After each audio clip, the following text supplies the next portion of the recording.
Howdy, and welcome to Nerd of the Third Power, your one-stop shop for all things nerdy and awesome. I'm your host and master of ceremonies, Dr. Gonzo. With me, as always, in this epic quest of awesomeness is our resident anime goddess, the Cat. Cat, how you doing? I am doing just fine. All right, nice. And in the correspondence corner, we have Brian and John. How you guys doing? I'm doing all right. It's starting to warm up. It feels weird now that it's starting to warm up. I'm not used to it. I'm used to cold. You know what kind of frightens me? Brian, me and Brian were chatting for a couple minutes before the show started, and he tells me that Amazon has started sending him ads for fans. Yeah. It's Amazon going, oh, you live in Texas? You're going to need a couple of these. Yeah, pretty much. Meanwhile, I'm here in California, and we never experienced any real cold this year, so... Yes, but the Earth is starting to open up and try to swallow you whole now. Yeah, I did actually. Okay, I will say this. I have actually experienced the biggest earthquake that I felt since moving here just a couple of days ago. It was a 5.1.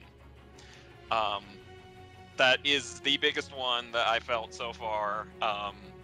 And I slept through the aftershock, which was apparently in the 4 range. Wow. Now wait. As I don't know the earthquake scale, but isn't a 5-pointer kind of really a big fucking deal?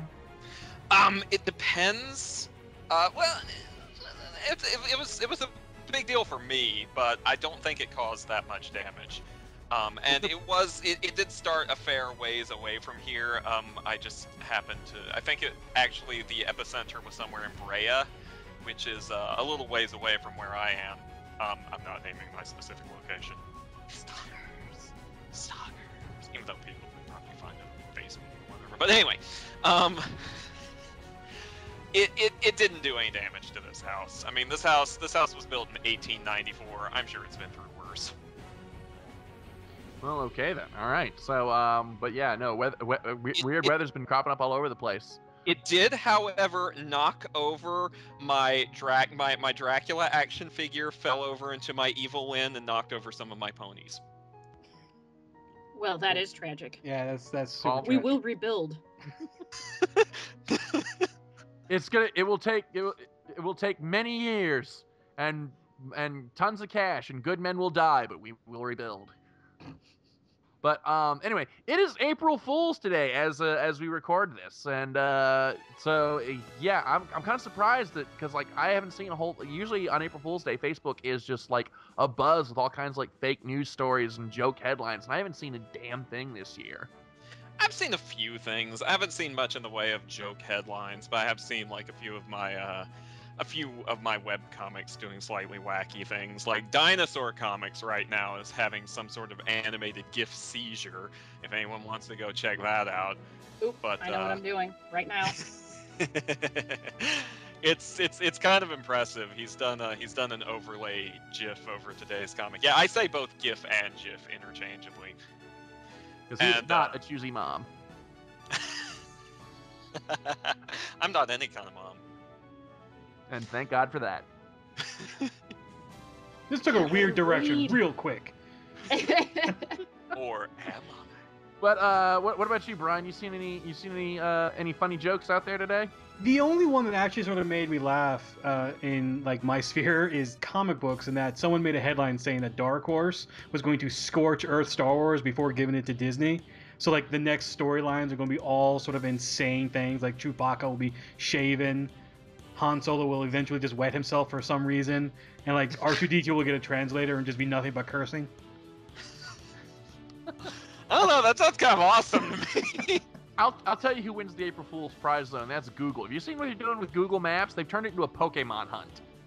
Oh my God, I'm looking at that right this moment. I haven't seen it myself. I don't know how it works, but apparently on iOS and Android phones, Google Maps, the Google Maps app, you can catch fucking Pokemon today on April 1st. It's fucking amazing if that's the case. Do you actually have to go to said location though? Because that seems really hard. I don't know. Like I said, I haven't seen this myself, but it shows you the circles that I run with in my social life. I've already got 3 friends who say they've caught them all. So I'm pretty sure it sounds like then you have to scan Google Maps to find them. I have no idea. I'm looking it up right now. All I know is that whatever it is, it's not compatible with Windows 8 phone, and that makes me sad. Haha. I wanna be the very best. Just stop. No. I did, as it happens. Kat, what about you? You seen anything good today? Not really. I was at work all day. Yeah, okay. All right. Didn't you say you caught the tail end of The Price is Right today? Oh yeah, I did. I caught the tail end of The Price is Right, and it is being hosted by Craig Ferguson, who has switched places today with Drew Carey, and that's kind of awesome. Yeah, so Craig Ferguson hosted The Price is Right today, and tonight The Late Late Show is going to be hosted by Drew Carey, which I'm looking forward to. And it's not just like they switched hosts, they switched like cast. So like the announcer for The Late Late Show was hanging out on The Price is Right, along with Craig Ferguson has like that skeleton robot thing. Jeff Peterson came in and hung out on The Price is Right as well. Oh my God! Which probably means that on The Late Late Show, Drew Carey might have some of his girls that, show off all the items and stuff. You know what's actually really funny about Jeff Peterson being on The Price is Right? Did he have his name tag? I don't remember. Well, for those who don't know, on The Late Late Show, Jeff Peterson is this robot skeleton that they got from Mythbusters Grant Imahara. He built it for him. But he wears a name tag from The Price is Right on his suit lapel with his name on it. That's funny. So you're saying he might have been a contestant? Yeah. Well, I mean, hey, it's only luck of, how it is on The Price is Right. It's luck of the draw. So, yes, a lot of April Fool's craziness going around, but we're keeping it in serious town this week. Well, as serious as you can be when we're discussing what we're discussing today, which is the Muppets. So the Muppets Most Wanted came out last week, and, a couple of us got a chance to go see it, so we're going to be reviewing that today. We're really excited about that. But before we jump into that, we're going to leap, as always, into Ask a Geek, and we got some questions here. First question here is from David for me. He's got two questions for me. First question is what I think of the quote-unquote rumors that Nintendo might start selling mobile games or games on Steam. Well, as the rumor itself, I think it's bullshit. I know it's bullshit because Nintendo has tried to market stuff on a third-party console once, and that was with the CDI, and we don't speak about that in polite circles. Now, if it was an actual direction that Nintendo would take, I think it would do them. They would actually do very well with it. Because I mean, who among us here wouldn't want to have a version of Super Mario Brothers to play on like our iPhone or our Android phone, or who wouldn't want to get, old Super Nintendo or N64 games or even GameCube games off of Steam? I mean, I think if Nintendo were to pursue that avenue, they'd do really well with it. And second question is what I think of the rumors of Nintendo working on their next generation console. I've seen a couple articles on it. I've heard the rumors, the scuttlebutt. If it's true, they're going to have to do a lot to compete, to make as big a splash as the Xbox One and the PS4 have. Nintendo, I mean, as much as I love the Wii and I love the Wii U, Nintendo has really been kind of floundering in the console market over the last couple of years. They've been kicking ass in the handheld markets as usual, but in the console market, I mean, the Wii U, they haven't really handled it as well as I would have hoped they would, which is a shame because it's a great device. There's a lot of potential there if they could just get some third-party support and learn how to fucking market the thing. But if they are going back to the quote-unquote traditional console route, more in line with what the Xbox One and the PS4 are doing, I think it could be a very big return to form for Nintendo. And but I mean, like I said, everything's just rumors and conjecture at this point, so there's really not much I can say, except I'm keeping my ear to the ground and see what else comes up. Personally, I just like to see them go back to a regular fucking controller. Well, that according to rumors, that's what they're going to be doing with their next system. They're going to be giving up the motion controls. They're going strictly back to a gamepad. Dear God, I hope that turns out to be true. So, While but everyone else is doing weird touchpads and game screens, Kinects, and Nintendo's like, we're done. Gonna go back to normal stuff. Later, guys.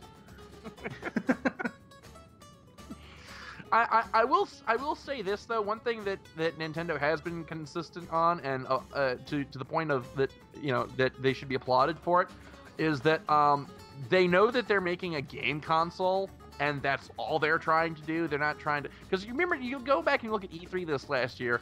Outside the whole thing, they're like, oh, you can't share your games. What was the big draw to both the consoles? Oh, you're gonna be able to get Netflix and Hulu and media cross compatibility. Who gives a shit? Show us the games. Seriously, you can just get like a Roku for like $50 that can do the same thing. Or, smart TVs are starting to become a bigger and bigger deal. That shit's gonna be built right into your monitor.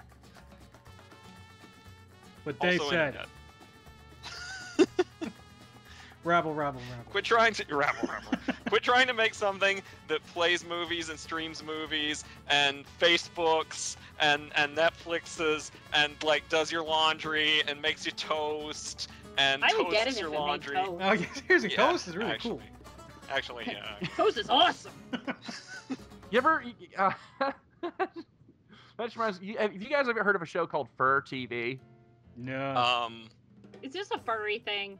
No, it's basically cross South Park with the Muppets and set it in England, and you have Fur TV. Okay, yes, Oh, I I've have heard heard of of it, this. yeah. I have Yeah. heard of this. I've even seen some of it. There- It's there's- amazing. There's an episode where this character comes over from Japan and he brings a TV that has a slot underneath the screen that dispenses pizza and beer on command. It doesn't sound very Japanese, but I would take it.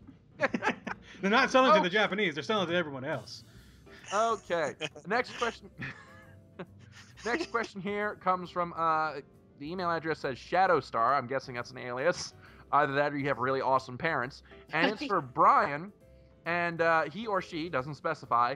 Asks, which of the big Marvel movies coming up are you most looking forward to? Probably Captain America. Just because Captain America is one of my favorite characters from Marvel, period. Actually, one of my favorite characters, period. So it's kind of cool to see him go out and... Because you saw the first film, which was World War II. Awesome. But now he's in modern times. So now he's just trying to bring up, all right, what's going to happen now? We still have a lot of dangling threads from the first Captain America movie that we need to sort of take care of, like Agent Carter, what happened to her? She's still around, what's going on? And this one looks like to be moving off to the way that S.H.I.E.L.D.'s not as good as he originally thought it was going to be, kind of thing. And then you have Winter Soldier. Bucky! Sorry. I know I Did you have a little spoiler in your throat? There's a little spoiler in my throat, which is I actually the worst. It was the worst kept secret in terms of movie spoilers, because I think everyone knew he was going to show back up the moment he died in quote unquote died in the first one. Well, we knew in the comics that he was Bucky for the last 10 fucking years. Yes, even then, actually even probably longer than that. Yeah. And second question for you, Brian, is he says, I finally saw the stinger to Thor 2. Am I crazy, or are they setting up the Infinity Gauntlet? No, they're setting up the Infinity Gauntlet. You're not crazy. Or are you? I'm not sure. But yes, they are setting up the Infinity Gauntlet. It's very, because they had a cameo with it in the first Thor film, sort of blink and you miss it sort of situation in the vault that they had, the armory. Really? I didn't see that. No, literally, it is it's like you can see the thumb. That's as much as you could probably see. But nerds, Yeah, it's like in the background. Yeah. It's one of those things you don't really notice until you get the DVD. yeah, but of course us nerds were like, no, we're slow-moing this. Hold on, there we go, screenshot, internet. But so The yeah, thumb of omnipotence. Now I'm not as comic savvy as you, Brian. So what exactly is the Infinity Gauntlet?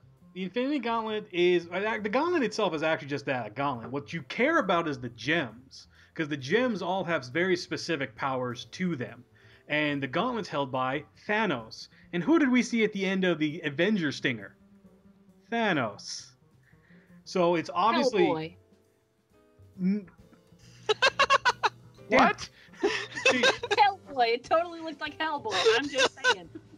Ah, crap. And now you can never unsee it. yeah, crap. But yeah, that's exactly sort of, and they even finally mention in the Thor stinger, it's like you're not supposed to have so many infinity gems in one spot. They're like, oh, this is obviously what you're doing. We thought that was actually going to happen for the second Avengers movie, but it looks like that actually might be the third one because the second Avengers has Ultron. So now that's weird. So the Tesseract was one of the Infinity Stones. Yes, the Tesseract was one of the Infinity Stones. They all have different names, and I tell you right now, I can never ever remember them off the top of my head which ones they are supposed to have. Isn't it a little bit different in the comics continuity though? Because the Cosmic Cube / Tesseract was like different from the Infinity Gems and Infinity Gems. Infinity Oh my Gems. god. There's a Gems. Yeah, You get bigger sperms. Yeah. To answer your question, yes. Okay. They're sort of playing loose with him. Because I think, I finally pulled up a list so I couldn't remember. Because there's the Soul Gem, there's the Time Gem, Space Gem, Mind Gem, Reality Gem, and just straight up Power Gem. So you can say that the Tesseract / Cosmic Cube was sort of like the Space Gem. Because it opened up a portal to space. I'll accept that. Yeah, so they're playing a little bit loose with it, but at the same time, not everyone's sort of like nitpicking that really. Like, oh yeah, sure, that's obviously what's going to happen. Like, I believe you 100%. Now the character that they left the ether with, the Collector, is he an actual comic character, or did they just make him up? No, he's a character from the Guardians of the Galaxy book, and he's going to show up in the Guardians of the Galaxy movie later this year. So he's a character. Oh, so it's foreshadowing. Damn you, Marvel. Yeah, well, that's You're why determined to get me to see this movie about your machine gun toting raccoon. And a walking and talking tree. Do you need a reason to see a movie about a machine gun toting raccoon? Because I don't. I don't need a reason. Look, all I know is it's only a matter of time before they make a Green Lantern movie starring Chip. You know they're doing it. Well, let's not go so far. But yeah, just again to answer your question, you're not crazy. You're right on the money. Next question here is for John. Let me have it. Okay, and it is the name of the email is horrorfan13. Oh boy. And and they ask, what is an aside from Dracula? I'm going to impose that stipulation because I know what you'll say. What is an underrated horror monster that you would like to see in more films? Well, gosh, I wouldn't even think Dracula would be considered an underrated monster anyway, since he's been in as many films as Sherlock Holmes at this point. But an underrated horror monster that I would like to see in more films. Let me think about that for a moment.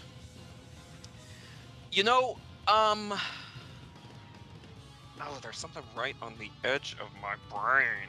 It's just not coming to me. I'd say maybe mine some of the mythologies other than just the Western and European stuff for some monsters. Like okay, I'll tell you an underrated monster I think could make for a really potentially creepy movie. The Wendigo. Ooh. Wendigos are freaking terrifying in Native American mythology. And if any of you have ever read, Scary Stories to Tell in the Dark, there was a pretty creepy story about a Wendigo in there too. For those of you who aren't in the know about the Wendigo, see what I did there? For those of you who aren't in the know, Wendigos are human-eating creatures from, I think it's the Algonquin.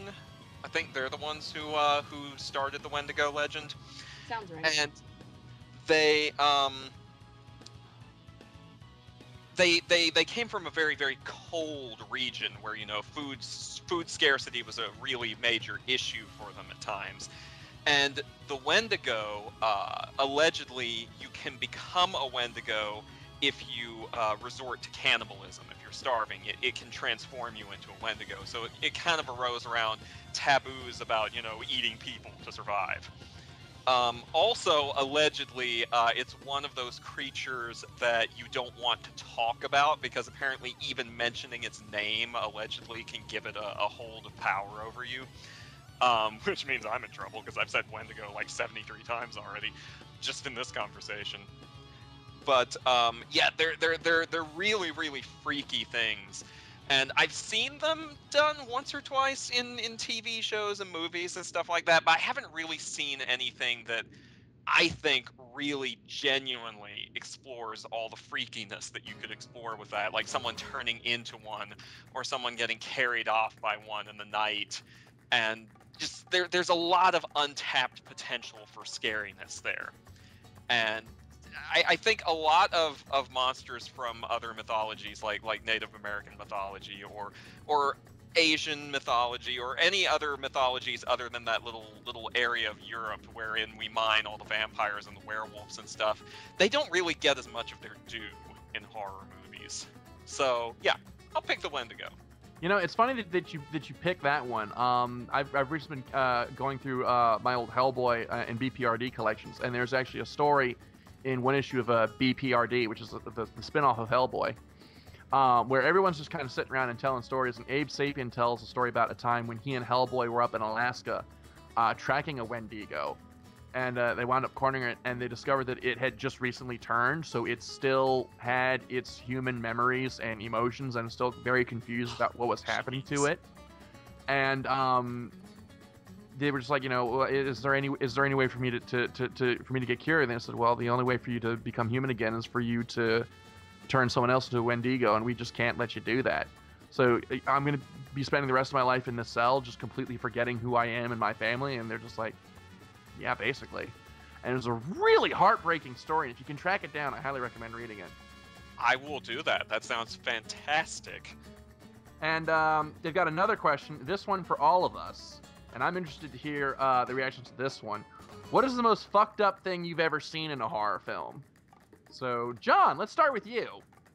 Oh, can we actually... This is a rich vein to mine. Can we actually end with me? Because I'm going to be sitting here, like, sorting through the list in my head. It's going to take me a while to select this one. So I'm gonna volunteer to go last. Let me get everybody else to say okay. All right, so Brian, you're up on the chopping block then. Ah, crap. I don't really know. I mean, yeah, I watch horror films, but I don't watch a lot of them. I think I'll have to go back to the OG final Friday the 13th when it was like the arrowhead goes through the guy's neck, but like you see it come out the front. Or was it the arrowhead or the knife or whatever comes out of the guy's neck? Just because it's like, ow, because he had to feel that going all the way through his neck. It's terrible. Gross. I mean, it's not fucked up now you think about it, because there's so many other horror films that have decided to go beyond that. But that's the only thing me goes, ugh. Okay, Kat, what about you? I'm kind of in the same boat. I don't really watch a lot of horror movies, so I don't really have an answer. I've probably seen something equally fucked up on Game of Thrones, but not really anything from horror movies. Alas. All right. Well, for me, for the longest time, the award for most horrifying thing I've ever seen in a horror film went to all of Event Horizon. But that was recently unseated when a friend of mine came over and he brought with him a DVD of Galaxy of Terror. Because we are in polite company, I will not speak of the scene in question. I will, however, say that if you look the movie up on TV Tropes, you'll find it pretty quick, and you'll know it when you read about it. So. Isn't that... I'm trying to remember. Wasn't that like one of Roger Corman's films? I don't know who made it. I but there's one scene with the worm, and yeah, not saying any more on that. So yeah, it took some strong whiskey to wash that one away, and I'm still working it. I'm still chipping away at it. me and Jack Daniels.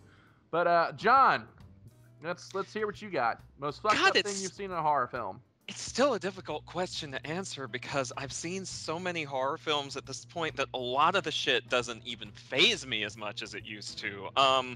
I remember a lot of people wincing horribly during when I went to see the Evil Dead remake over this bit involving a little tiny, I think it was like a needle or a shard of something that a character was like pulling out of his eye socket.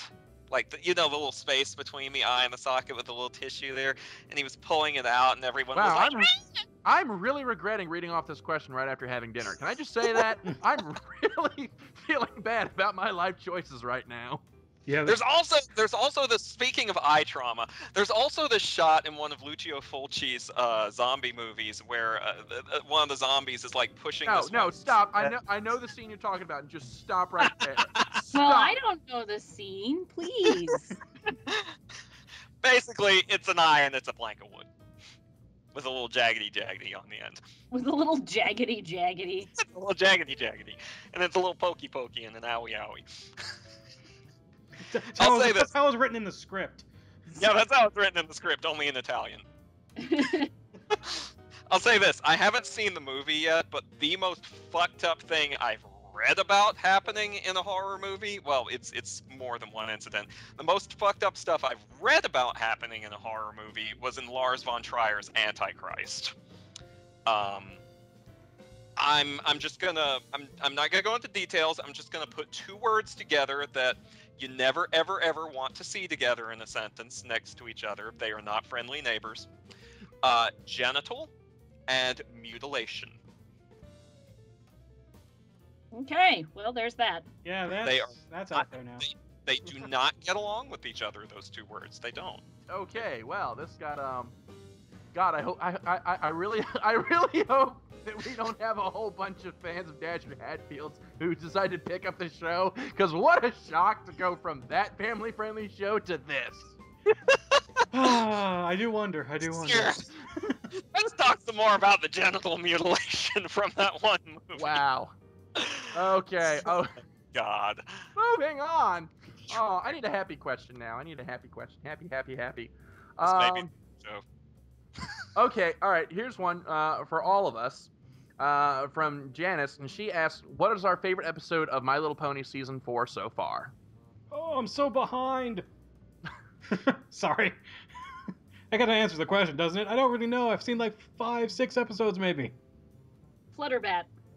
Oh, damn it. That was a good one. I did finally see the superhero one, and I was like, alright, maybe just because I am a superhero fan. I was like, this is kind of awesome. You know, if I'm speaking purely based on my personal obsessions, then I would have to go with Flutterbat, because bats and vampires and ponies and awesome. But if I'm speaking objectively, well, as close to objectively as I can, the one I probably enjoyed the most and rewatched the most was probably actually Philly Vanilli, because it was just adorable. That was the one where they brought back Flutter Guy, right? Yes, it was. It was Okay. the one where Oh my Big God. Mac was lip syncing because he had lost his voice and she had to sing for him in the Flutter Guy voice. That For is me, the cutest episode this season. I'm sorry, go on. for me, well, right now because it's one of the only ones I've seen so far. Like, I'm a little behind myself. Right now, the crowner is the one with Weird Al with cheese sandwich. Oh, Oh, that's that's right. He great. did guest star. Right now, that's the crowner. But this is pending my finally catching up and seeing the one where apparently Princess Luna and Sweetie Belle hang out. Yes, and that was the one, not this most recent one, but the one before it was called For Whom the Sweetie Belle Tolls. Yeah. I am a huge, if long-time listeners know, like, Princess Luna is like my number 2 best pony. And anytime that she's on screen, I I squeal with joy. So to get a whole episode devoted to her is like, a gift from God. And Well, it's a whole episode devoted to Sweetie Belle. But even it's Which got is a lot of. which is like a backhand of God. oh, I like Sweetie Belle. Come on. oh, Katie's listening to this. Brian's views are not my own. I'm sorry. We get If you're listening to this, he said it, not me. So anyway, But actually, speaking of ponies, I'm kind of excited because Rarity has finally come to Build-A-Bear. So come this week and I forget my paycheck. You know where I'm going? The casino. And the room goes completely dead. I'm apparently the only one who gives a shit about this. We're all Hey. just judging you, that's A all. little We're like, man, If, I like My Little Ponies, but I don't like My Little Ponies that much. if Flutterbat came to Build-A-Bear, I would break their door down. And then apologize. And I would say, I'm sorry, I'm just excited. Well, part of it also is my niece is going to be in town, and so I'm taking her to go and get her a Scootaloo. Aw, So, Check. because I'm the cool uncle. you are the cool uncle. Yep. Okay, and Kat, let's see if we got one here for you. This one here comes from Lisa. It's for Kat, and she wants to know thoughts on Korra season 2, and do you think they'll do a season 3? Ooh, Korra season 2, it definitely had its ups and downs. It kind of went in a lot of directions that I thought it was going to go in terms of the love triangle. And the first couple of episodes are just excruciating to watch if you can't stand the romance angle. So you just sit there and you're like banging your head into a wall going, why am I subjecting myself to yet another season of boring love triangles that overshadow the plot and action and characters? Are we just a status update on the love triangle? Are we still at, oh, sorry, Asami, I'm in love with Korra. I hope you'll let me inside you anyway. Or have we Yes, moved on? actually, we're still there. Even though, like, Mako kind of, he didn't technically break up with Asami. They're not really together. And then, I don't know. The whole romance of just about all of the characters is complete and utter crap. If it's one of the main characters, you're going to want to blow your brains out. But the second season introduces a lot of interesting characters. And once again, those characters are more interesting than the main characters. And that's one of the show's greatest faults. That being said, the season was a lot better than season 1. Its good episodes were by far better than the best episodes of season 1. There was especially, I think it was a 2-part episode. I can't remember what it was called for the life of me, but it flashed back to the very first Avatar, and it told the story of Wan, and it was fucking unbelievably good.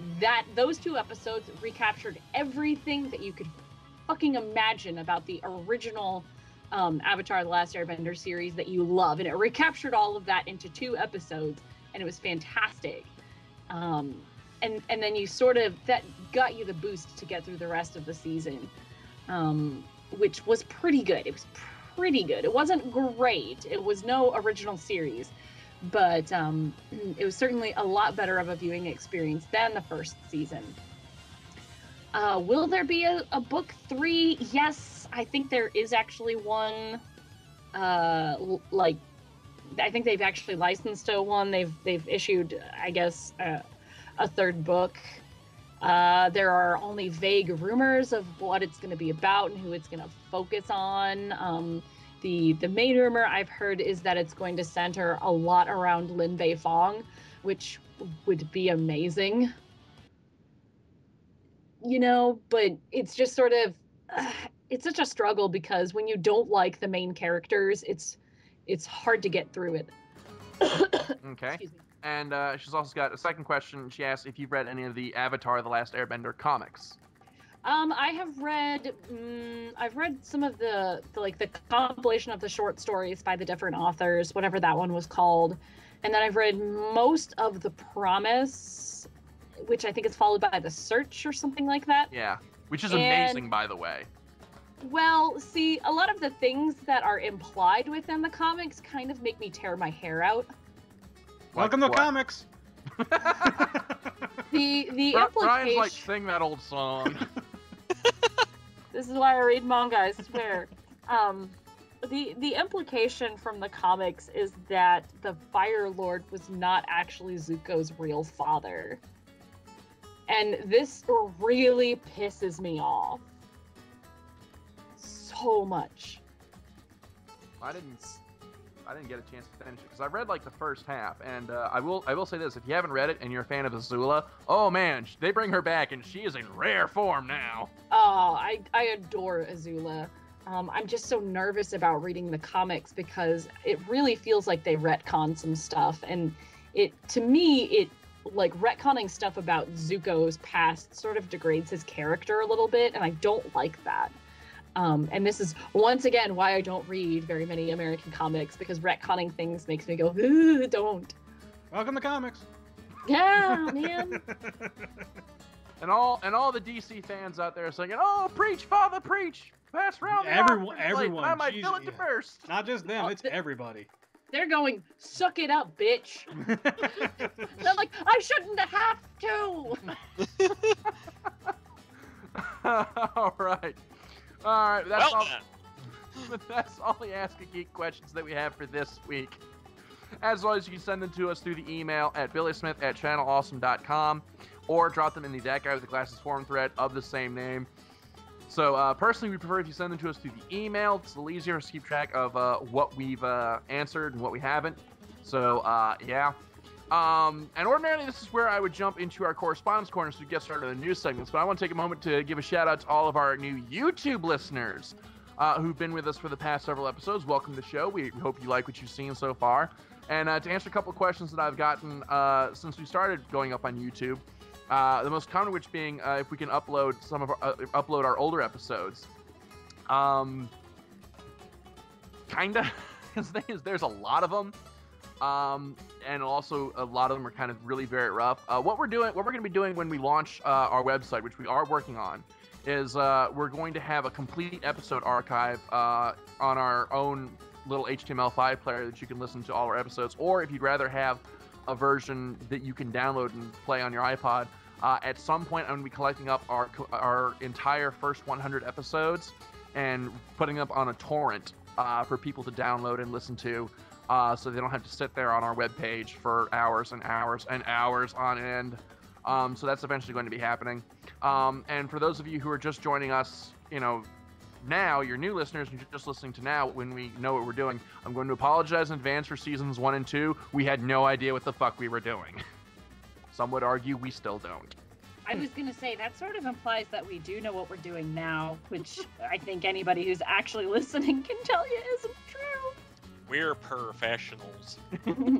Well, we're at least able to record our entire show in one sitting now, as opposed to watching a stopwatch every 15 minutes. Wait, I watch a stopwatch every 15 minutes. That's dude. That sounds like that's a personal problem at this point.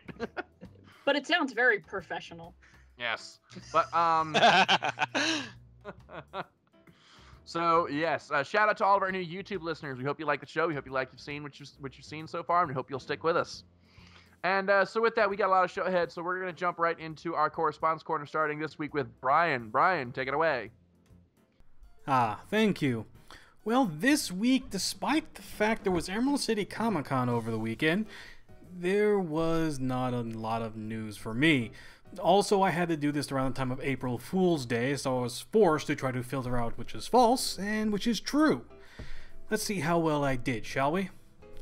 For the past year, Gail Simone has been tackling Dynamite's Red Sonja book, and it was started out as a limited 12-issue run with the character that actually started out with 6 issues, but it got expanded on a little bit down the line.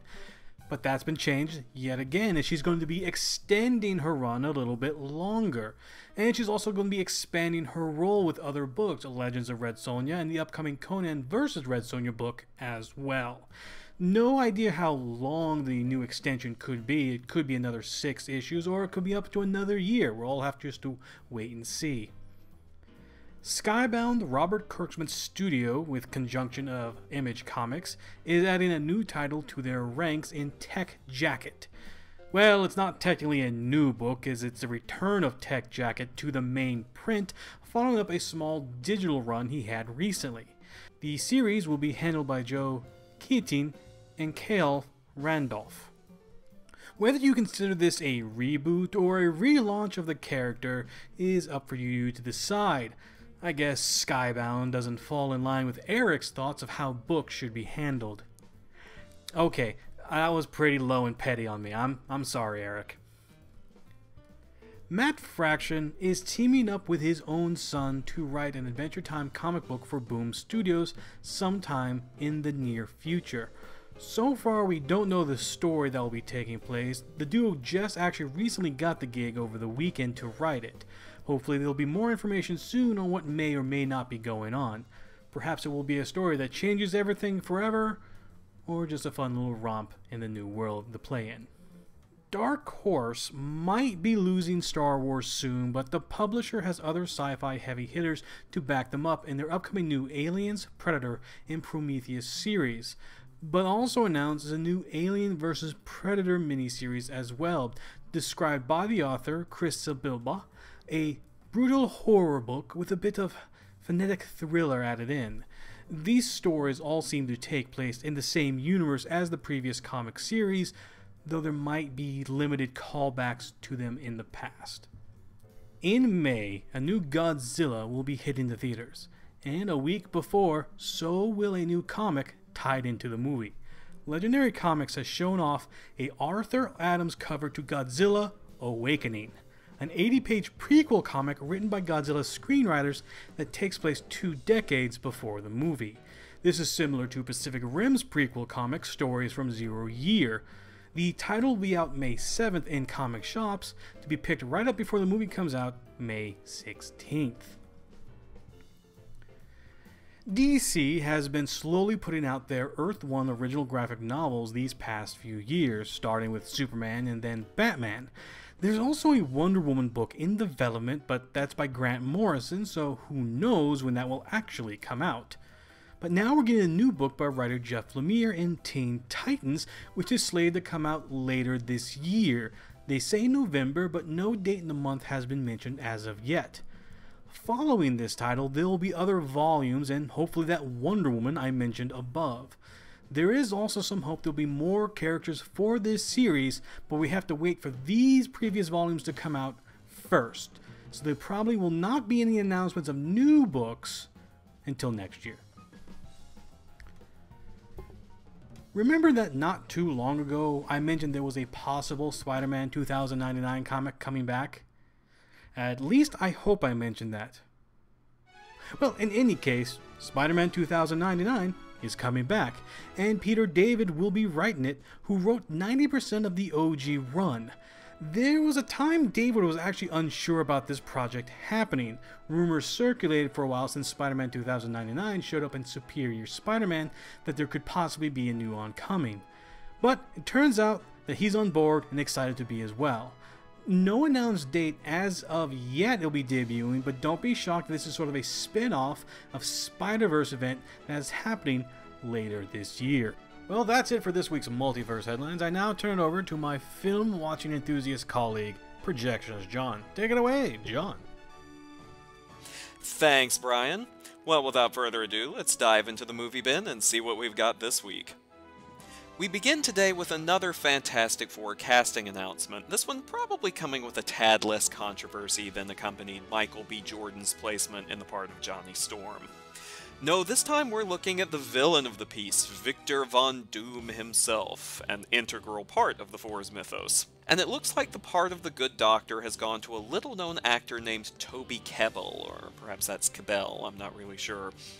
Tough to say at this point whether that's a good call or not, especially since there's not yet even any word on exactly how they're going to be tackling one of comicdom's most famous villains in the reboot, though we can but pray that they do a better job this time around than in the previous 2 outings. I guess, as per usual, only time will tell how this one goes. Speaking of relative unknowns, apparently that's what J.J. Abrams is after to fill out the cast for Star Wars Episode 7. Which makes sense to me, honestly, as the cast of the original Star Wars weren't exactly household names themselves when they landed some of the most iconic roles in cinema history back in '77. This particular info about Abrams' approach comes from Dominic Meriadoc Monaghan during an episode of Dweebcast, that's a great name, I should check them out sometime, where he was quoted as saying that he and Abrams had talked about the Star Wars casting a few times. Quote, he said, "We're putting together a cast of unknowns. We want to follow the '77 New Hope cast because obviously Harrison Ford wasn't well known at that point, Mark Hamill wasn't, and Carrie Fisher wasn't either. What he said was, we don't want to fall into that mistake of people going, oh, it's that guy from that thing, and then you're completely out of the Star Wars universe. Unquote. Sounds like the right approach to me. Then again, Hayden Christensen was also unknown before he showed up in Star Wars. Suddenly feeling not so sure about this. Well, moving on from one trilogy to another, it appears that Harry Potter fans have a lot to be excited about, as the much-anticipated Fantastic Beasts and Where to Find Them film is apparently going to be a three-parter. For those of you not in the know, which is like, what, 5 of you? Fantastic Beasts is a classic textbook on magical zoology in the wizarding world, penned by the improbably named Newt Scamander. The movie series, with scripts written by Rowling herself, will be following Scamander's adventures as he travels the world cataloging its phantasmagorical fauna, and will be set many years before the birth of Harry Potter. Indeed, as I understand it, the first movie will take place even before the birth of Voldemort.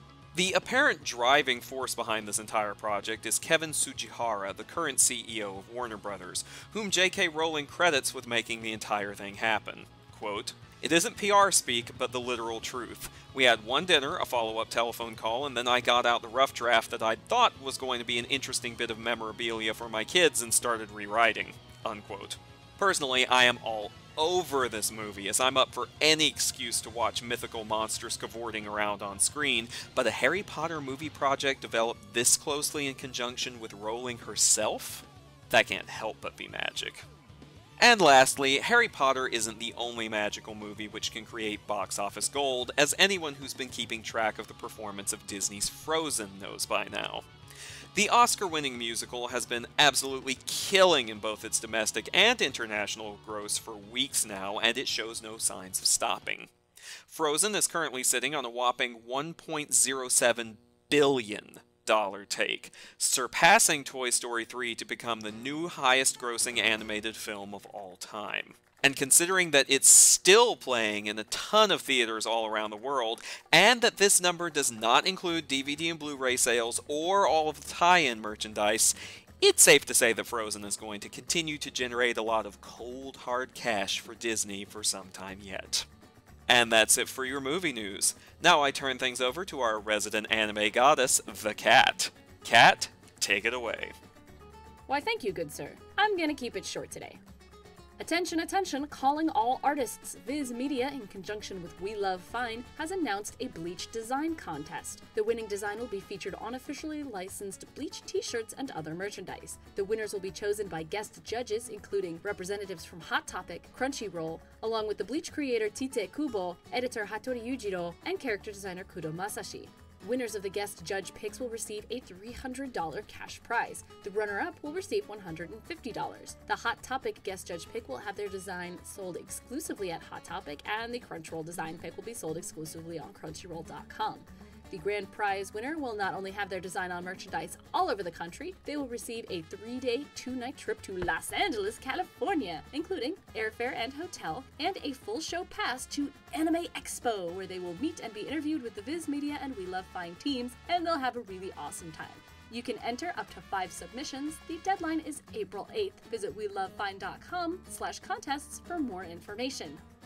Japanese author Uehashi Nahoko has been awarded the 2014 Hans Christian Andersen Author Award. The International Board on Books for Young People dishes their 2 prestigious awards every 2 years to one living author and illustrator for contributions to children's literature. Uehashi is the second Japanese recipient of the award. Her best-known work is the Moribito Guardian of the Spirit fantasy novel series, whose anime adaptation has run on Adult Swim and Neon Alley. Both Moribito and the anime of Uehashi's other major work are streaming on Crunchyroll. Japanese TV station Tokyo MX TV is stepping into the anime industry. No longer content with just being a broadcaster of hundreds of anime titles, as a part of a company restructuring, they are opening an anime business division. The company intends to create anime-related content, license, and integrate business related to anime. They've also created a digital contents development division that will focus on digital content such as smartphone apps and Vocaloids. The changes take effect this week with the start of the company's fiscal year. In an industry where the bubble has kind of already burst, it's always nice to hear about companies with financial and business capabilities stepping up and preserving our overpriced hobbies for another day. And finally, well, Kill la Kill is over. The final episode made its debut, and fans across the globe wept giant tears. No, wait, there's more. A short promo video on the official Kill la Kill website has revealed that the final DVD volume will include, in addition to the normal extras, a mysterious, unaired 25th episode. Whether this little OVA will resolve any unanswered questions or any plot points is up for speculation. Will we get it in the US? Sure, probably later in the fall after the volume ships out in Japan, or whenever we get a home video release here in the Americas. I don't think they'll stop there though. Kill la Kill is just too popular not to get some additional content. I'm thinking maybe a movie, maybe a TV special. Certainly the merchandising will continue for the next 5 years. Point here is, all good things must come to an end, except sometimes we get lucky, and they don't. And that's all I've got going on in the anime and manga world. Over to you, Dr. Gonzo.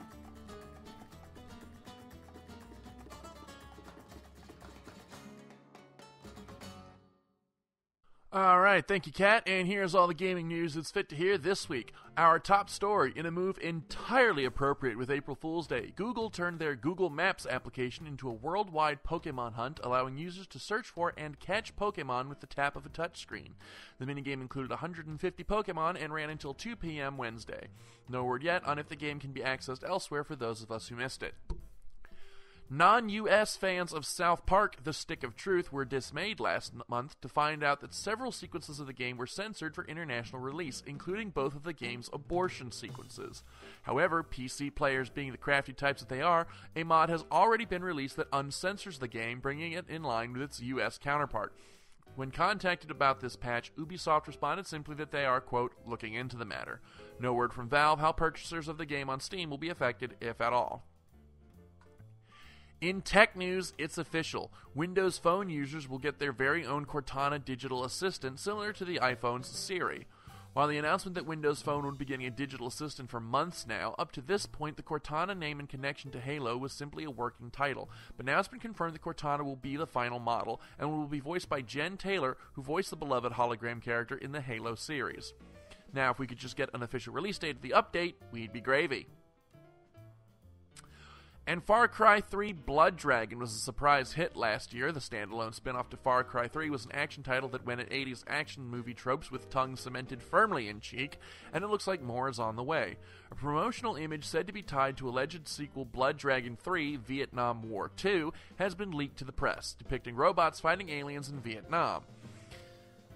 The image was released alongside a tweet from Jason Eisner, a friend of Blood Dragon's creative director Dean Evans. The tweet said that the soundtrack from Power Glove was, quote, coming soon. While the timing might lead one to believe that this is an April Fool's joke, the very nature of Blood Dragon means it could very easily go either way. More as it develops. And finally, it looks like fans of the upcoming survival horror title Alien Isolation can uncross their fingers, as the game has been given a final release date of October 7th. The announcement was made by developer Creative Assembly. Alien Isolation will be a first-person survival horror game in which the player will be stalked through a space station by a single xenomorph creature with a highly dynamic AI. After the disaster that was Alien's Colonial Marines, Alien fans are chomping at the bit for this one, and I, for one, am going to predict that this game will be my game of the year for 2014. And that's all the headlines that we have for this week. We're going to take a quick musical break if YouTube doesn't flag it. And when we come back, Muppets Most Wanted. Is it a worthy sequel to the Muppets from 2 years ago, or is it just circling the drain? Stay tuned. We got a lot of fun stuff planned.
Listeners who've been with us for a while know we're all big Jim Henson Muppet fans, and when the Muppets came out, I want to say 2 years ago, we had a whole big nostalgic show about our love of the Muppets, and we got a sequel this year, Muppets Most Wanted, that we've all been chomping at the bit to see. Unfortunately, 2 of us got a chance to go see it, Brian and Kat.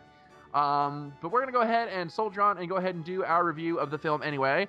So before we go any further, of course, spoilers. You know, the standard fare for all of our movie reviews. So, Kat, let's start with you and your general thoughts of this film. It was so cute. It was super cute and super funny and really, really awesome. Those are my general thoughts. They're very general. Okay. Brian, how about you? No, I mean, I agree. It was very funny. I did have a few problems, but we'll go into that a little bit later. But overall, I very much enjoyed myself. I walked in and said, "Oh man, Muppets." I walked out, "Oh man, Muppets." Very happy. So, in general, it was on par with the previous film. Unfortunately, they even say it in the song, the sequel's not quite as good as the first movie, and that's kind of true here. But it's still very good. Okay. All right.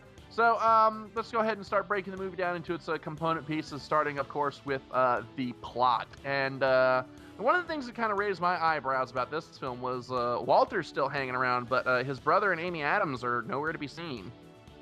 Well, Walter is not the main character of this movie, so this is a movie about the Muppets, of which Walter is now a member of. Oh, so he's just kind of there to establish a connection to the previous film, then. Okay. Kinda, yeah. Like, they've introduced him as more or less like, he's on par with any of the other ones, except you've known the other ones longer. Okay. All right. So, Kat, why don't you give us a general breakdown of the film's plot and your thoughts regarding same? Well, the story is that the Muppets, hot on the heels of their triumphant return, are coerced by Ricky Gervais as Dominic Bad Guy. Bad G. It's French. Bad G. It's French. Coerced into going on a world tour, which Dominic is using to commit thefts with his cohort, who is the most dangerous frog in the world, Constantine, who of course looks exactly like Kermit but with a mole. And Constantine has therefore escaped from this Russian gulag and meets them in their various places in Europe that they're touring, and they're pulling off the hopes. They're getting what they need basically to pull off a heist of the crown jewels. Meanwhile, Kermit is mistaken for Constantine and sent to the gulag. And so the story is mostly like people not really noticing that Kermit has been replaced by a very poor substitute, and Kermit going to prison. Okay. So what did you guys think of the plot of this film? Very Muppety, very simple. Very Kermit goes here, everyone else goes there. Everyone's kind of being dumb and funny. Like there's not a lot to it. Between like how the plots usually work out. It got a little bit sad at sometimes though when Kermit like doesn't realize, or his friends don't realize Kermit's missing, and Kermit thinks they've all forgotten him. Like that, in terms of like how the plot kind of worked, it was kind of sad. I was actually a little bit more interested in Sam the Eagle's subplot with his his Interpol French like partner, because that could have been a movie all on its own. That should have been a movie all on its own. That was amazing. Now, something that I want to ask about, the first Muppets film, by which I mean the one from 2 years ago, not the Muppet movie. That film it was very character driven, had a lot of heart and emotion to it. Was that still present in this movie, or did it kind of fall to the wayside for more slapstick and comedy? There was more heart with Kermit, I felt like, because this was definitely more of a Muppet story with Kermit taking more of the center stage. So there was more along the lines of that, because there's a lot of like Kermit conflict here, because everyone loves Dominic, because Dominic's coming up with these really good, they're booking him in these really expensive places, and they're selling out and getting great reviews, and everyone should listen to him. And so Kermit has sort of this crisis of confidence sort of thing, where maybe they don't need him anymore, or what's going to happen. He's feeling left out, and then he gets sent to prison, where he feels like his friends have sort of completely forgotten about him. So there is some heart to the story, but it's mostly with Kermit than anyone else. Like, he gets the most character-driven sort of motivations than a lot of the other characters. Like, Walter shows up, but he's not, like, he's just a Muppet now. Fozzie shows up every so often, but he's just being Fozzie. Yeah. So there could have been a little bit more, but yeah, it's just mostly with Kermit, just eventually finding his way, I guess, again in the gulag, and then going to rescue his friends and Miss Piggy, because they're all in trouble because Constantine's kind of a jerk.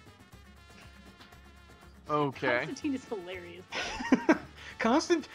His Kermit voice reminds me of a character voice from the Sam and Max, like, Telltale games. There was a computer that would talk like this every so often. Like, that's what he sounded like to me. I know what you're talking about. So it's like, I am Kermit the Frog. I was like, what is You have all the freedom to do whatever you want. That's really funny. Are you okay? I have a cold. Like, Sincerely regretting not seeing this now. Okay. Well, one of the standout strengths of the first one was its amazing script. And I guess the song has openly admitted that this one's not as good as the first. But how was the script in this film? I think in terms of scripts, it's all right. There was a few jokes I felt fell a little flat. But then there were some amazing, like, jokes and stories that had myself and almost like one of my neighbors on the floor laughing because it was just so funny. One of them being in the gulag, because in the gulag, you see, that's where a lot of, like, the cameos are, and one of the cameos is Danny Trejo. Oh my God, I know what scene you're talking about. So at one point, okay, hang on, I'm gonna stop you for a second. I recognize the name, but I can't put a face to it. Who is Danny Trejo? Danny Trejo is Machete. I haven't seen Machete. He's Danny Trejo. You would know him from looking at him. He looks like a fucking criminal because he's a fucking criminal. Because he is a fucking criminal. He's Hold on. Yeah. I'm gonna pull up a picture because if you just see him, you'll know who it is. All right. He's like a bad guy in every movie. He's starting to make a good career of direct-to-video movies, I've noticed as well. There's a picture of him. You'll know just by looking at him. Oh, the Mexican dude from Predators. Okay. Yeah, there we go. The Mexican scary guy from every movie ever. From every movie. So what's happened is, since he's sort of like, people kind of know who he is, they just know him as Danny Trejo. They know nothing else.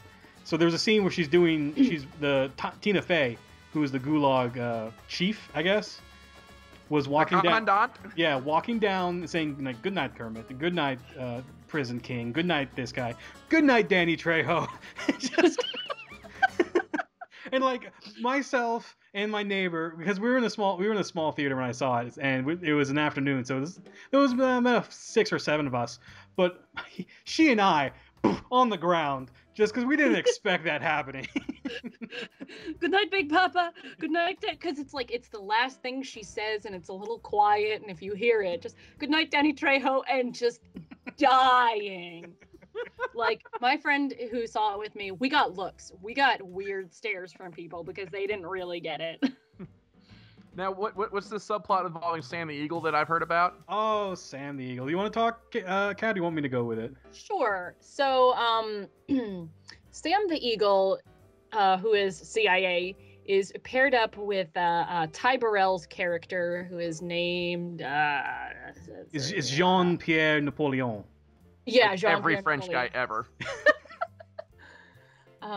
Who is Interpol, and they are on the hunt for whoever is stealing all this art, which is Constantine and Ricky Gervais.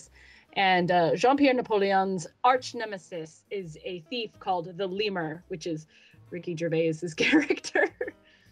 Dominic Badgie, the Lemur. So they have this sort of rivalry going on where they think their idea for catching the criminal is the best, and they think their theory about the criminal is the best, and they're sort of competing with each other. And you start to see them slowly like admit that the other one has good qualities until they're like best friends ever. Yeah, they had a couple of really good scenes. As like one of them waiting at the Interpol, like there was that sort of USA French competition. Who has the biggest badge? That was the first joke. And then the other one was like waiting at the Interpol. It's like, what are we doing? We're waiting. We're waiting for the map. When the light goes on, we go to the light. It's like, well, in the United States CIA, we have satellites and all this. Woo, there's the light. Let's go. It's like 37 hours, new record. They have a fantastic scene together. It's a song. It's a little duet that they do with the cast of the Muppets as they are basically interviewing all the Muppets to see if the Muppets have some involvement with all the thefts that are going on. And it's just such a great scene because first off, you don't expect this part to be a musical at all. The only reason that it's a musical is because it's the fucking Muppets and they can. Basically. And it's amazing. You think of like every like, you know, one light, grueling, heat, just awful, like good cop, bad cop. And no, it's this French guy hitting on Miss Piggy and it's amazing. So this film's a musical like the last one then? Absolutely, yes. Very much so. And probably leaving a little bit more so. So how are the songs this time around? Any standouts? I think that the biggest earworm is the first song, which is the most fucking breaking of the fourth wall song, which is all about how they're doing a sequel.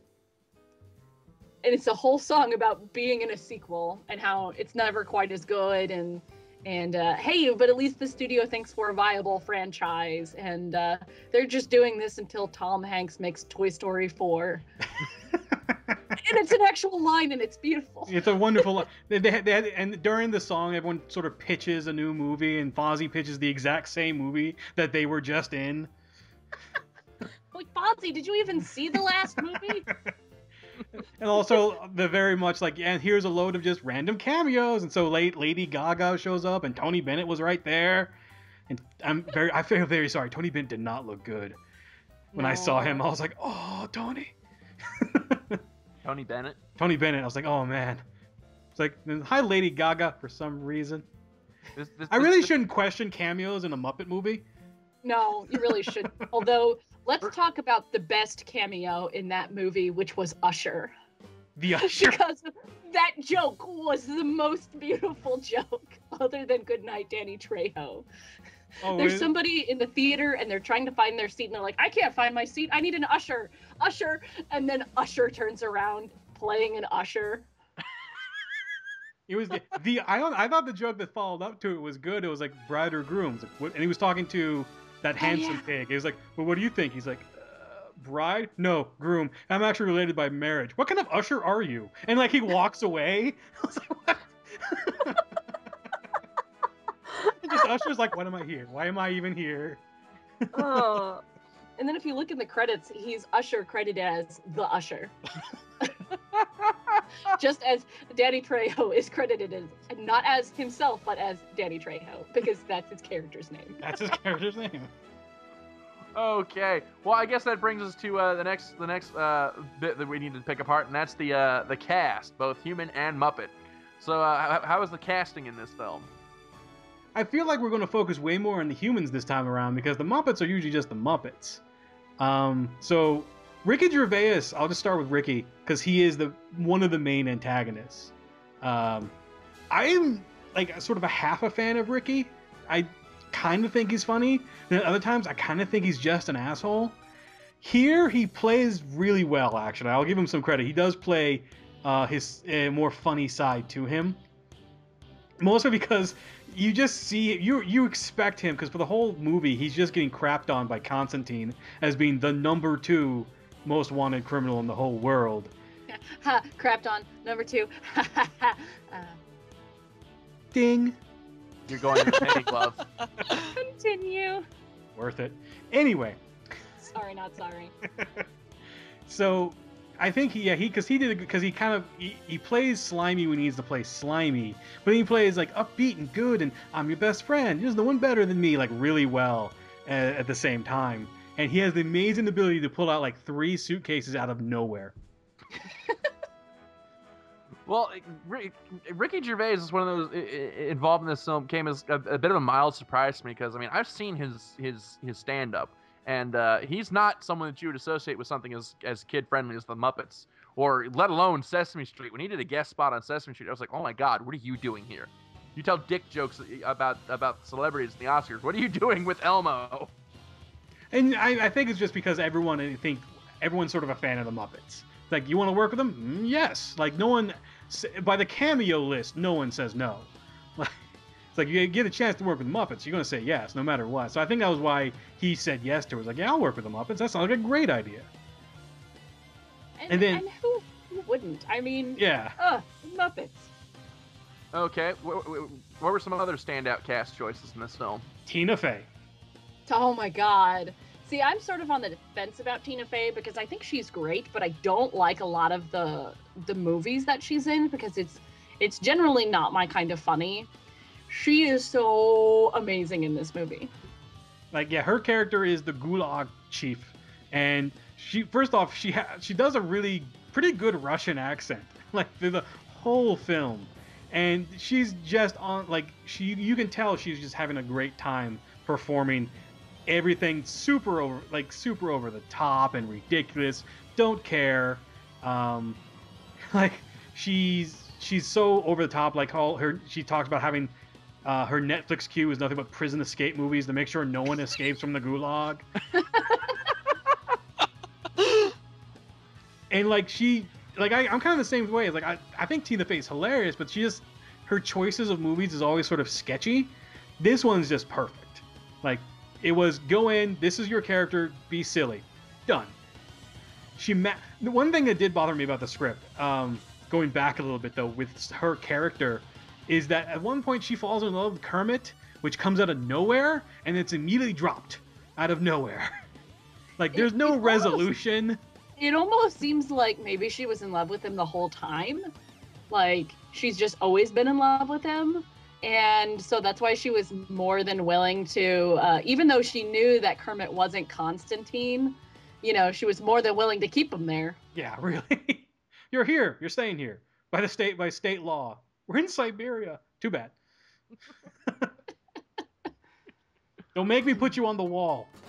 And I really loved her big song that she had about the big house, and she's like pitching prison like a hotel with all of these great puns in it, and it's just amazing. And I'm like, I didn't know she could sing.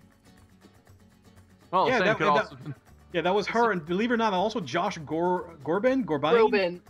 Like, oh God, yeah, Josh Groban's cameo was amazing. Yeah, like he shows up. I was like, what do you? Well, first his voice shows up, but then he shows up. I was like, that sounds familiar. Oh, it's you. Yeah. There's all these musical numbers going on at the Gulag, and you just there's a guy like in a hot box, like in a single cell hot box, and they just open like a little window, and you don't see anything. You just hear this voice come out, and it's a beautiful voice. And at the end, they open up the cell, and it's Josh Groban, and he sings like 2 lines, and then they lock him back out.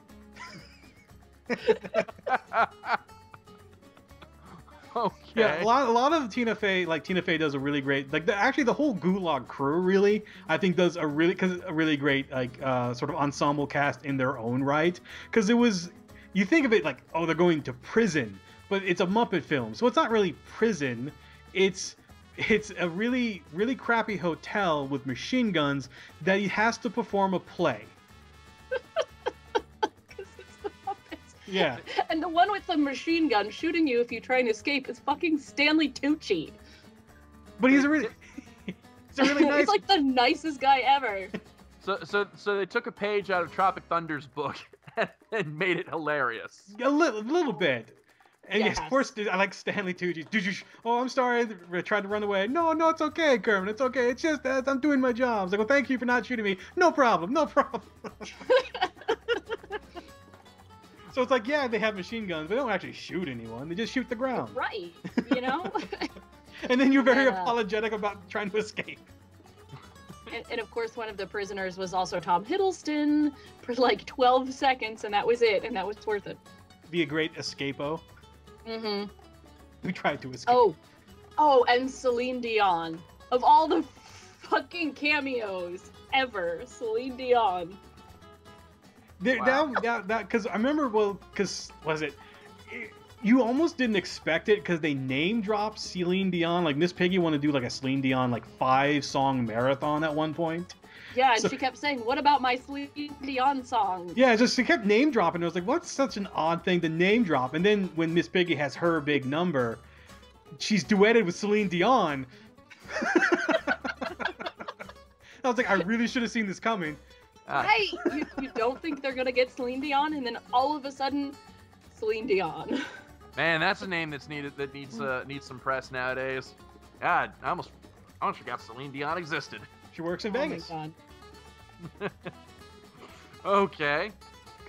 Well, I guess we can agree that the cast was stellar in this film. Very much. I think some of the cameos actually sort of stole it. I don't remember who did the priest, but the priest actually had one of my other favorite lines. Is during one of the big climactic scenes, they go flying through a stained glass window while they're in London, and he goes, "Oh, it's okay. It's only an 800-year-old window." Was that? That was somebody. That was somebody, but at the same time, it's like, oh, I don't know you. You seem Everybody's famous. somebody. Yeah. It was literally like every single person. You were like, I know that guy. What's he been in? Yeah. But yeah, the cast is very good. Okay. So let's talk a bit about the visual effects. Of course, the Muppets, I'm sure, are up to their usual standard of puppetry. But were there any particular moments that really stood out? There is sort of this weird thing, this weird modern thing, where we're getting to see a lot of the Muppets' full body, and it seems odd. It really is weird. There is this scene kind of right at the beginning where Constantine is taking down a bunch of the Gulag guards, and you see him like kicking and punching, and you're like, this is so fucking weird to look at. It actually reminds me so much of watching the Star Wars prequels, which I don't like to talk about, but watching Yoda fight. Watching Yoda fight. Well, he does the flips flips. and shit. Yeah. Yeah, it's like that where you're just like, I really can't picture this. This is just weird. Yeah, like, And yet I cannot turn away. It's yeah. So that's, and now I know for a fact they try very hard to keep everything as puppety as they can, but there is a little bit of just randomness of obvious visual effects going on. Mostly it was I think at the end credits, but when he's jumping around, you have his shadow jumping around.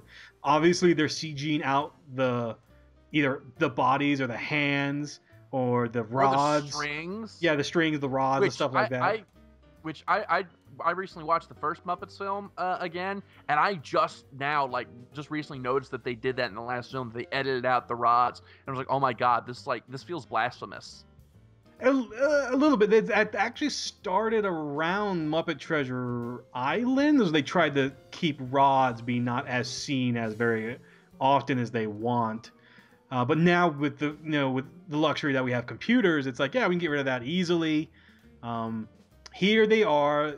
Here's Kermit full body stuck to a wall, so you see his full body and he's still talking. I'm like, this just seems like the magic is still kind of there, but at the same time, I feel like I'm seeing the magicians drop a ball every so often. Like, oh, he screwed up there. Like, I don't necessarily want to see them full body because you're so used to them just seeing, torso and hands and arms. Like, that's all you want to really, really care about.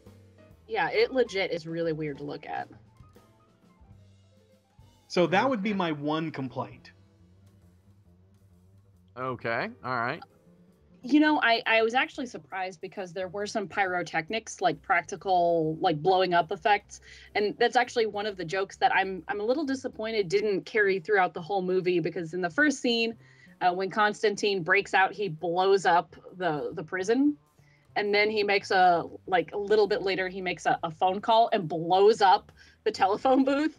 And I really needed that joke to happen like at least 2 more times. Just him doing something, walking away, and then blowing it up.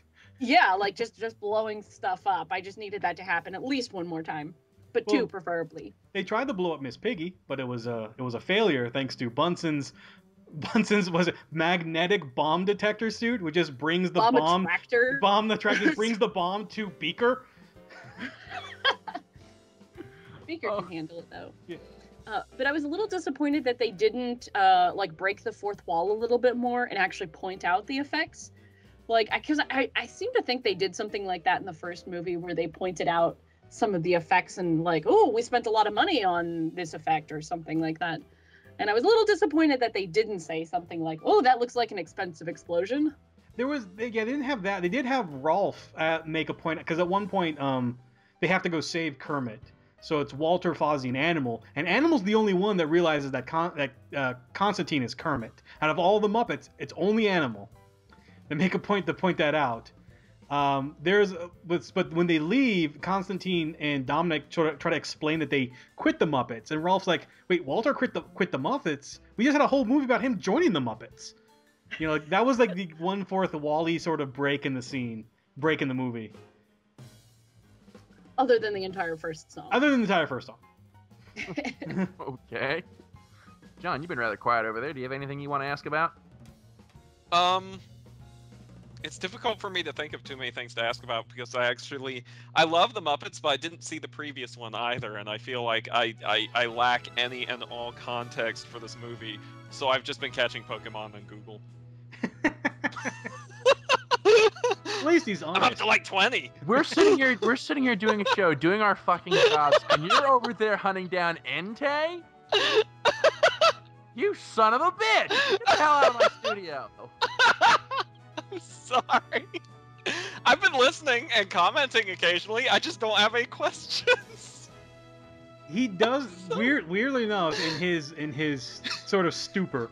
He does bring up kind of a good point, and this is actually something I was a little bit worried about. This is actually the first direct sequel of a Muppet movie. Because even though in their opening song they say we've had 7 quote-unquote sequels since our original, it's not really sequels. Like the Great Muppet Caper, Muppets Take Manhattan, they're all their own sort of standalone movies. This is the first one I feel like they actually had continuity between films.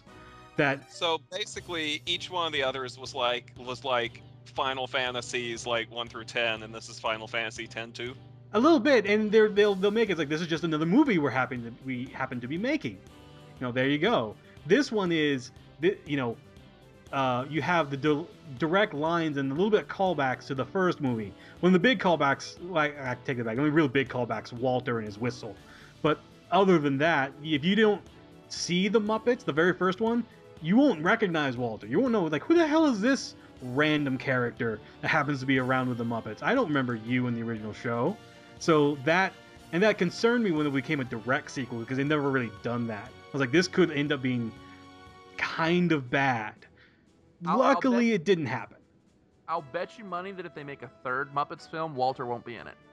I bet you what they did was they put him in the first film to act as sort of the audience surrogate, to reintroduce everybody to the Muppets, and then they kept him around just to establish the connection, and then next film he won't be anywhere to be seen. I'll bet you money that's what's going to happen if they make a third Muppets film. I don't think so. I feel like they have a decent character with Walter. They have nothing to lose by including him. I kind of agree with that, because he's not a bad character, and he's also the one. He's still sort of an audience helper, because we're all sitting there going, that's not Kermit, that's not Kermit, and Walter's the first one to kind of go, you know what, something's up, something's wrong. I'm going to try to figure out what's wrong. We're like, yeah, okay. So we sort of follow him, and he kind of figures out what's wrong, and then eventually helps lead the story to its conclusion. So he's not a bad character. He may not get much screen time anymore like in the first one, but he'll probably still be around. Okay. All right. Well, we've talked a bit about... Actually, though, that does bring up, there's a Muppet cameo I never thought I would see again. Oh, really? Really. Because they mentioned when Walter quote-unquote quits, and they had a whole movie about them, Rizzo the Rat shows up because, yes, he was there sacrificing classic characters that could have been filling that spot. And he turns and goes, come on, Robin. And he leaves, and Robin, Kermit's nephew, shows up and goes, and then walks off. And I sat there going, I think and I was looking around because there's some kids in the theater. I was like, there's probably 4 people who know who this character is, and I am one of them. That is a blast from the past. Wow. Oh man. Okay. All right. Well, we talked a bit about the songs, but let's talk a bit about the rest of the soundtrack. How did that hold up in this film? There's a lot. Like, I think the soundtrack's bigger because there were a lot of song and dance numbers. Yeah, really, quite a lot. I mean, it's a great score. Everything about the music is really good. I need to go get the soundtrack this week because I have that damn "We're Doing a Sequel" song stuck in my head and I can't get it out. And the version that they have online is shorter than the movie version, and I need that movie version, damn it. And they have so a lot of the songs and happen like sort of almost back to back with each other until about, I want to say, like the third act, when we just get the Celine Dion song. And it's all by the same person who did the first film, Brett McKenzie. I think I'm saying his name right. One half of the Flight of the Condors. Like, so it's The good all half. Yeah, it's all, the other half was in the movie. They gave them apart.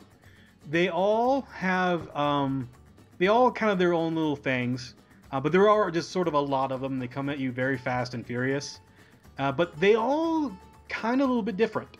There was the Big House is a very bluesy sort of mix, and then I'm Number One, which is the Constantine Ricky Gervais duet, was very hip and high pass because it was going back and forth. I'm number one, you're number two. You're smart, but I'm smarter than you. That's a line. Hey. And they tried a couple of times. In the first Muppets film, they had two parody songs. One of them being the barbershop quartet Nirvana. Yeah. They kind of tried to do it again. There was like a throwaway joke of like Scooter singing like moves like Jagger with the chickens. To me, it was like, one, I don't really like that song, so I didn't really like Scooter doing it. So I felt like it was a little bit of a mixed bag. We want a lot of songs, we want a lot of score, big up, but like it came up almost like too much. Need to scale it back just a little bit. Okay. I'm probably gonna have you repeat that thought for when Kat comes back. Huh? She is not here. She has gone to E. Oh, I didn't. Oh, okay, I'm looking at the soundtrack list. They also have Working in the Coal Mine, which is a good song. All right, we're at about an hour and 15 minutes of total recording time here. So this looks like it's going to be a pretty good lengthy show. Yeah, it's a good show. And I feel like we're meanwhile, winding I've down. caught 26 Pokemon. God damn it! Now, do you need an Android or iOS phone in order to do the Pokemon thing, or could I just like fire up Firefox and do it? I genuinely don't know. I'm doing it on my phone because that's what I heard, but I genuinely do not know. What I would suggest if you want to try it is to just go to Google Maps and see if you can go to the Pokemon Center, and if you see like Pokemon scattered around it, then you may be in good shape. Oh, okay, all right. Here, okay, I'm on my phone. Going to Google.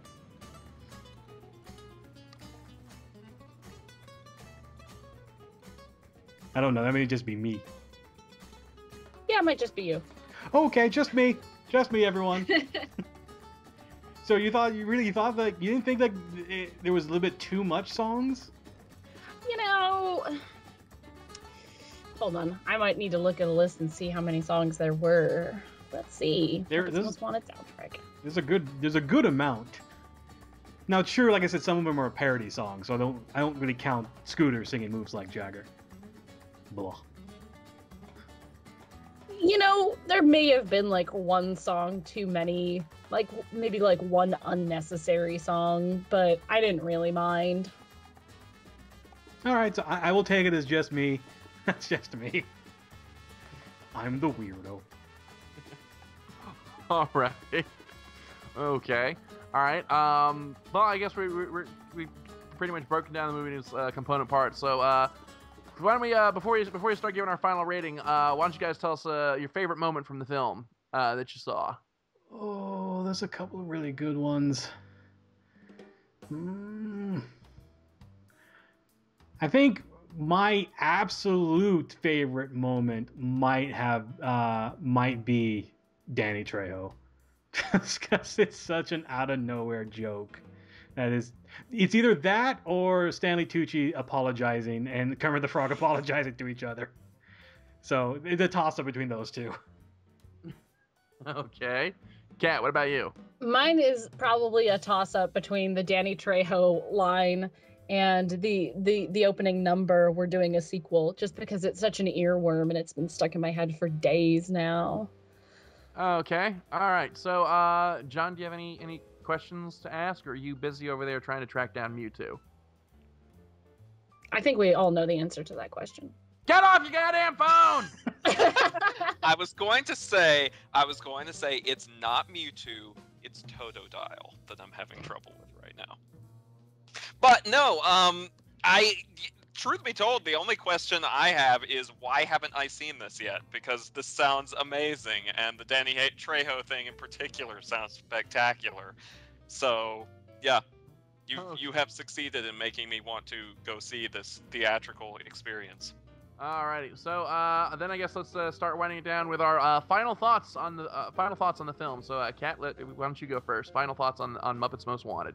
It is really great. It's definitely a worthy sequel to the previous Muppets film, and it's definitely a good one for the Muppets franchise as a whole. I really, really enjoyed it. It's awesome. Okay, Brian, final thoughts? I very much enjoyed myself. I thought it was just Muppets in general is really just good, and it always sort of makes me happy, and it's really hard to do them wrong. I know some people say that this one feels, I don't know, out of date, like they're trying to hang out too much what they've done in the past. But that's the Muppets. The Muppets sort of exist in their own little world and bubble. I don't want to see them modernized or anything like that. I like their vaudevillian style, back and forth, completely random humor. Keep it that way. It's fine. So I overall enjoyed this film. Okay. Alrighty. So now comes the part of the show where we give our final rating of the film. For those of you who are just joining us, our scale from best to worst goes see it now, wait for the matinee, wait for DVD, wait for rental, wait for cable, don't even bother, and the Brian rating, fuck this movie. So, Kat, why don't we start with you? What's your final rating for this film? Absolutely go see it now. If you haven't seen the previous Muppets film, go see that first. Find a copy somewhere. Maybe it's on Netflix. I don't know. I think it's best to have seen the first one before you see the Most Wanted, but I don't think it's really necessary either. But definitely go see it now because it's just really excellent. Okay, and Brian, your final rating. I'm going to go with a go see it now. I think everyone should just go out and enjoy this film because your choices are Muppets or Noah the action hero. And really, Muppets is going to beat Noah. I'm sorry. Okay. That's All a right. controversial theological statement. Well, that's kind of controversial theological right now. Wait. You want to try that again? No. That It's out there now. It exists. Can't stop it. Okay. All right. Well, that's about all the time that we have for Nerd of the Third Power this week. Thank you, as always, for tuning in. And so, yeah, Muppets Most Wanted. Go see it now. That seems to be the consensus. So, yeah, but that's about all the time that we have for this week. So, as always, I'm Dr. Gonzo. I'm the Cat.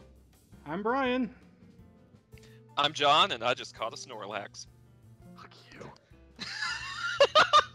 Taka, play us out while I kill my movie guy.